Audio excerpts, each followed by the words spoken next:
Pertanyaannya, Ustadz, saya tinggal di kampung istri di mana mayoritas masih menjalankan agama dicampur dengan adat istiadat. Pertanyaannya, bagaimana cara saya dalam bermasyarakat, Ustadz, agar tidak dijauhi? Barakallah. Kita berusaha yang mengedepankan keridhaan Allah Subhanahu wa taala dengan tetap memperhatikan nilai-nilai sosial yang ada di masyarakat ya. Kalau memang ternyata mereka melakukan adat istiadat yang tidak syar'i, kemudian kita diajak ya. Terkadang yang tidak syar'i tersebut nyerempet ke kesyirikan, terkadang nyerempet kepada kebid'ahan, maka jangan kita lakukan. Tetap kita ramah tamah dengan mereka karena kebanyakan masyarakat tidak ngerti. Mereka menyangka itu hak, mereka itu menyangka itu benar. Kalau ada yang tidak melakukannya disangka aneh. Ya, saya juga dulu begitu.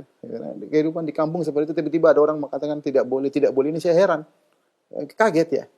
Sebagaimana para sahabat dahulu, mereka biasa tidak melakukan sesuatu, tiba-tiba ada yang melakukan, mereka juga heran. Seperti kisah Abu Musa al-Asy'ari ketika bertemu dengan Ibnu Mas'ud, ya, melihat ada orang berzikir rame-rame di masjid dengan bawa kerikil, sabbihu mi'ah, bertasbih 100 kali, halilu mi'ah, 100 kali bertahlil rame-rame, ya. Maka dia heran. Sahabat begitu, ini heran, ini tidak ada di zaman Nabi melakukannya. Para sahabat maka dia tanya kepada Ibnu Mas'ud. Tapi Ibnu Mas'ud akhirnya mengingkari ya.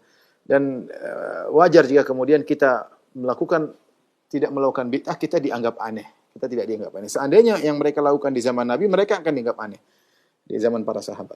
Oleh karena tatkala kita tahu kebanyakan mereka di atas kejahilan, maka kita lebih lembut kepada mereka ya.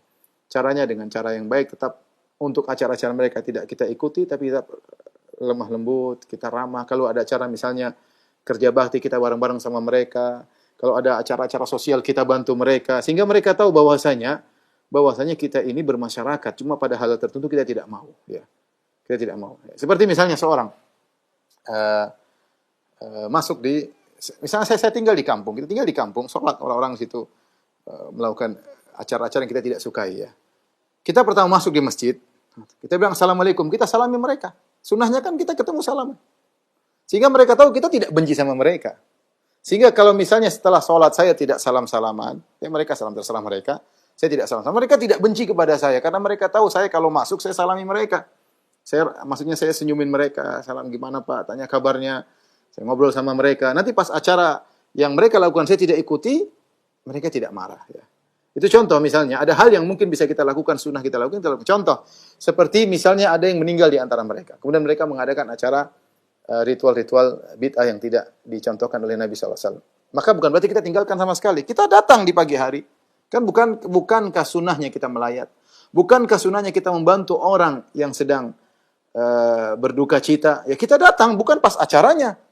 Pas acaranya kita datang, tapi kita datang sebelum acara atau kita datang setelah acara selesai. Kita kasih bantuan, kita bela sungkawa, menunjukkan kita perhatian. Selama kita bisa menjalankan sunnah, ya kita kerjakan. Kalau ternyata harus terjebak dengan acara-acara yang ritual yang tidak benar, maka kita tinggalkan. Dengan cara yang baik, dengan senyum, dengan lemah lembut, tidak perlu kasar-kasar, karena kebanyakan mereka tidak ngerti. Ya, jadi mereka tidak ngerti, sebagaimana kita juga dulu tidak ngerti. Makanya di antara nasihat Syekh Albani rahimahullah taala sebelum beliau meninggal, dia mengatakan bahwasanya makna perkataannya yaitu menjelaskan umat untuk meninggalkan kebiasaan mereka yang tidak benar itu berat terhadap kebiasaan mereka karena mereka menganggap ini sesuatu yang aneh, kita dianggap aneh. Nah, kalau tugas kita sudah berat, jangan dibumbui lagi dengan sikap yang kasar. Ya, jangan dibumbui lagi dengan sikap yang kasar. Maka tugas berat yang kita lakukan agar menjelaskan umat tentang tidak boleh terjerumus dalam bid'ah dan kesyirikan ini berat bagi mereka karena tradisi yang mereka lakukan. Maka kita harus jelaskan dengan cara yang lembut, apalagi kita interaksi dengan mereka dengan senyum, dengan kebaikan, agar mereka bisa menerima.